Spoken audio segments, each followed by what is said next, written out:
2024 সালের ডিসেম্বরে মানিকগঞ্জ সদর উপজেলার ঘোস্তা গ্রামে নিপা ভাইরাসে আক্রান্ত হয়ে মারা যান বাবুল হোসেন।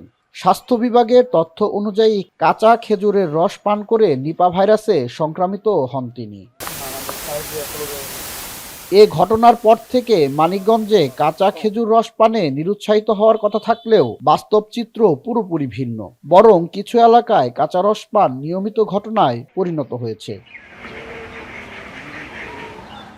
মানিকগঞ্জের হরিরামপুরের ভাদিয়াখোলা এলাকায় গিয়ে দেখা যায় একটি খেজুর বাগানের ভেতরেই কাঁচা রস বিক্রির ব্যবস্থা করা হয়েছে। রাজধানীর অনেকেই এখানে আসেন কাঁচা রস পান করতে। গাছে হাড়ি ঝোলানো হলেও কোথাও নেই নিরাপত্তা জাল বা ঢাকনার ব্যবহার। নিপা ভাইরাসে মারা গেছে একটা লোক, কিন্তু ওই বিষয়টার দিকে তাকা হইলেও এই জায়গায় নেট দেওয়া উচিত ছিল, কিন্তু এত বিপুল পরিমাণ গাছে কোনো নেট দেওয়া নাই। ঢাকা থেকে আসছি, এখানে আসলাম মানিকগঞ্জে।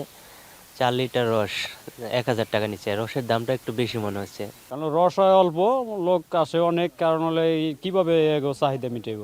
খেজুরের কাঁচা রস নিপা ভাইরাস সংক্রমণের সবচেয়ে বড় ঝুঁকি। তাই খেজুরের রস কাঁচা না খাওয়ার পরামর্শ স্বাস্থ্য বিভাগের।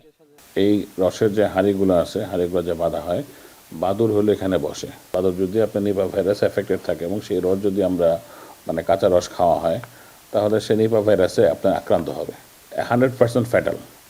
এটা কোনো চিকিৎসাও নেই, এটা কোনো ভ্যাকসিনও নেই।